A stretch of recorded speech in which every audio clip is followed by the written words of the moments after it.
The wind was a blade, sharp and unforgiving, whistling through the cracks of the small, weathered cabin. Inside, Ilara huddled by the meager fire, the flames casting dancing shadows that did little to dispel the biting chill that seemed to seep from the very stones of the hearth. Years of solitude had etched lines of hardship around her eyes, but also a stubborn, weary resilience. The world outside her small clearing felt vast and hostile, a place of endless sky and indifferent earth, punctuated only by the infrequent, feared arrival of strangers. Survival was a quiet, brutal liturgy of chopped wood, melted snow, and carefully rationed stores. Her life was a tightly wound spring of vigilance. Every creak of the timber, every distant howl of the wind, a potential threat. Her nearest neighbor was a day's ride away, a journey she hadn't taken in years. She was an island, surrounded by a sea of whispering grass and towering, silent mountains. Today, the silence broke not with a whimper, but a deliberate assertion. 9 horses, dark shapes against the blinding snow, appeared on the ridge overlooking her cabin. Her heart hammered against her ribs, a frantic bird trapped in a cage. She extinguished the fire, plunging the cabin into near darkness, and peered through a narrow slit in the shutters. Rancher men, 9 of them, bundled against the cold, their faces obscured by hats and scarves. They rode with a purpose that was unnerving. They didn't pass by. They descended the slope, a slow, inevitable tide, and stopped perhaps 50 yards from her door. Then, one by one, they dismounted. It was the next action that stole the air from her lungs. With a shared, silent understanding, the 9 men knelt in the snow, not in supplication but in a formal, almost challenging posture. Waiting for her. Fear warred with a flicker of something akin to defiance. This was her land, her fragile sanctuary. She had endured storm and famine, fought off wolves and the creeping madness of loneliness to keep it. She would not yield it easily. Yet, the sheer presence of so many men in this desolate place was overwhelming. They remained, unmoving, figures carved from the harsh landscape itself. The snow continued to fall, silently covering the bent backs of their coats. Minutes stretched into an eternity, marked only by the frantic pulse in her ears. Finally, one man rose. He was taller than the others, his movements economical and deliberate. He walked forward, alone, towards the cabin. The others remained kneeling, a silent, watchful jury. He stopped a respectful distance from the door. His voice, when he spoke, was deep and carried just above the wind's lament, neither harsh nor gentle, simply present. He stated their need, their purpose, a request for shelter against the gathering blizzard, passage through her land. His words were few, direct. He did not demand, but the weight of his group behind him, the silent tableau of the kneeling men, was a demand in itself. Ilara did not answer immediately. Her hand trembled as she rested it against the cold wood of the shutter. She studied the man, his stillness, the way he met the biting wind without flinching. He was the rock in the storm, the leader. His name, he had said, was Silas. The blizzard howled its arrival like a hungry wolf, tearing across the plains with relentless fury. The small cabin groaned under the assault, timbers protesting, wind shrieking through every crack. Ilara watched Silas from across the single room. He had entered with the other 8 men only when the first onslaught of snow made remaining outside a death sentence.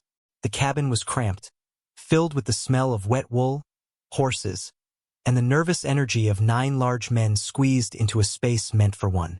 The other 8 men huddled together, speaking in low murmurs, their presence a constant, suffocating weight.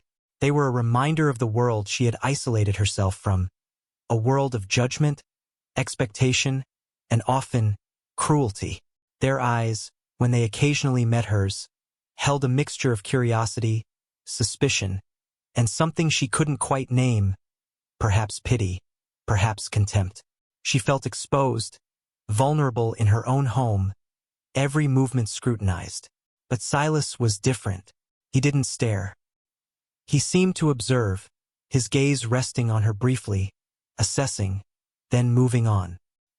He took charge of practical matters, ensuring the horses were sheltered as best they could be, reinforcing the door against the wind's battering ram, managing his men with quiet authority.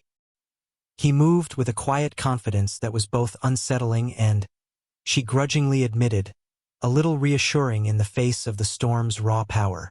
Dialogue was sparse, necessity dictating the few words exchanged.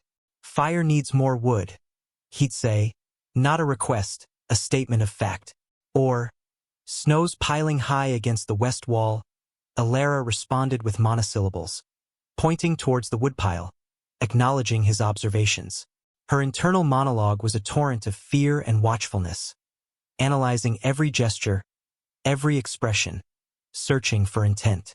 Were they simply seeking shelter, or was there another motive lurking beneath the surface? Was this the moment her fragile solitude would be shattered, her meager possessions taken, her independence stripped away? Slowly, subtly, the dynamic began to shift. Silas noticed the precision with which she rationed the food, the economy of her movements, the quiet strength in her posture despite her obvious apprehension. He saw the calloused hands that spoke of hard work, the eyes that held the wisdom of endurance. He didn't comment, but his observation felt different from the others. Less invasive, more respectful. When a gust of wind threatened to rip a shutter off its hinges, he was instantly there, hammering it secure with a few swift, powerful blows. He didn't ask for thanks, didn't seek her gaze. He simply acted. Alara found herself watching him more often, not with fear, but with a guarded curiosity. She noticed the kindness in his hands as he checked on his horses, the quiet way he shared his own limited jerky with a younger, clearly frightened man in his group. These small actions, observed in the close confines of the cabin, began to chip away at the wall of suspicion she had built around her heart. Trust was a fragile, unfamiliar seedling in the frozen ground of her solitude, but under the watchful, steady presence of Silas, it tentatively began to sprout.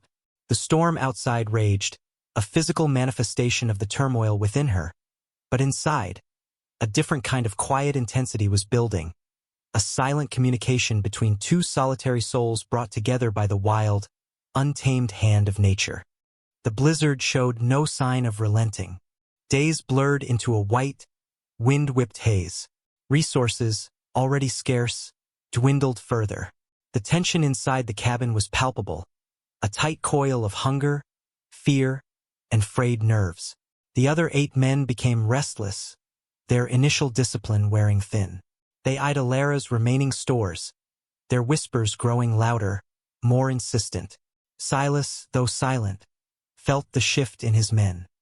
He positioned himself subtly, a quiet guardian presence between them and Alara's small hoard of food. He didn't need words. His stance, the steady, unwavering look in his eyes, was enough to keep them in check, for now. Alara saw this. She saw his quiet defense of her meager resources, his unspoken recognition of her right to them. It deepened that fragile seed of trust, nurturing it against the biting wind of her fear. Then, a new threat emerged, colder and more predatory than the storm. 3 riders appeared through the swirling snow, figures distinct from Silas's group, their horses gaunt, their posture aggressive. They were known in these parts, claim jumpers, men who preyed on the isolated and vulnerable, especially women.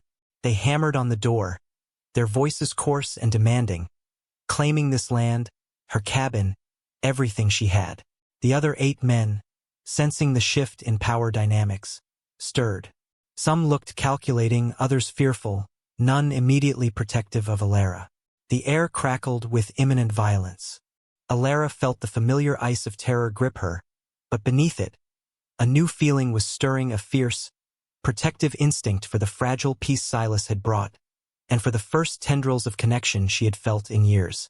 Silas moved forward, not with a shout, but with a quiet, dangerous grace. He stood between Alara and the door, his hand resting lightly, purposefully, on the axe he carried. He didn't speak loudly, but his voice cut through the storm's howl and the men's demands like a honed blade. He stated his name, his business, transporting livestock for a powerful rancher, making it clear he was not some lone, easy victim. He warned the men away, his eyes cold and resolute. A standoff. The claim jumpers, momentarily thrown by his unexpected presence and authority, hesitated. They hadn't anticipated a group here, let alone one led by a man with such an air of quiet danger. The storm, as if sensing the shift in human conflict, intensified its assault, throwing blinding snow and ice against the cabin. It was the environment itself, a relentless, impartial force, that tipped the scales. The claim jumpers, muttering curses and threats, turned their horses back into the blizzard, swallowed by the white void. The immediate human threat receded, defeated not just by Silas's stand, but by the brutal indifference of the storm. The cabin fell silent, the only sound the continued roar of the wind. The other 8 men looked from the door to Silas, then to Alara, their faces unreadable. The shared moment of danger had forged an invisible bond between Alara and Silas, a silent acknowledgement of a shared defense. Her heart still pounded, but the terror was now mixed with a fierce, exhilarating sense of having faced down a threat, not alone, but with an unexpected ally. Silas turned from the door, his face grim, but his eyes, meeting hers in the dim light, held a quiet understanding that transcended words. The vulnerability she had felt upon their arrival had not vanished, but it was now tempered by a newfound strength, a resilience that had been tested and proven in the heart of the storm. The blizzard broke 2 days later, leaving behind a world buried deep in snow, sparkling and pristine under a pale sun. The 9 men prepared to leave. The other 8 were distant again, their purpose fulfilled, their temporary presence dissolving like mist in the morning light. Their farewells were brief, perfunctory. They were gone as quickly as they had arrived, leaving only their footprints in the deep snow and the lingering scent of tobacco and wet wool. The cabin was silent once more, but it was a different kind of silence. It was no longer the oppressive quiet of absolute solitude, but a quiet filled with the echoes of presence, of shared hardship, of a connection forged in the eye of the storm. Alara stood in the doorway, watching Silas saddle his horse, the last one remaining. He moved with the same quiet efficiency, his face unreadable. She felt a pang of something she couldn't quite name, anticipation, regret, a yearning for something she hadn't allowed herself to want in years. He finished, mounted the horse, and turned to face her. He didn't speak of feelings, of futures, of promises. That was not their way, not in this land, not after what they had just lived through. Instead, he spoke of practical things. Snow's deep, takes time to melt, a simple observation. He glanced towards her woodpile, then back at her. Might need help clearing the drift come spring. It wasn't a question, not exactly. More of an offer, veiled in the language of necessity.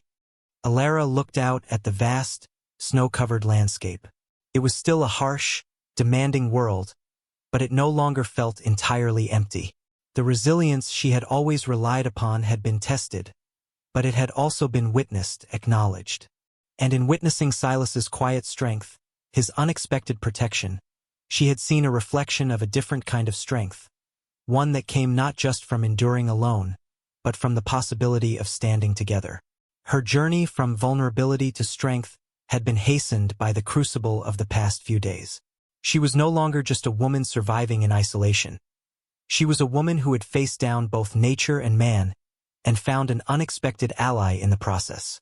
She looked at Silas, his face weathered but kind, his eyes holding that same steady, knowing light. She thought of the years of solitude, the quiet desperation, the fierce, lonely independence. It had been a necessary shield, but perhaps, she realized, shields could also become prisons. The prompt about one fell for her wasn't about grand declarations, but about small gestures, quiet understanding, and the mutual recognition of spirit. Silas hadn't fallen in the way of fanciful tales, but something deeper had taken root, a quiet respect and connection born of shared survival. Her reply was as sparse as his offer, as rooted in the practical reality of their world. She said, her voice steady, stronger than it had been in years. Spring comes hard. Help's needed, it was not a surrender of independence, but an acceptance of interdependence.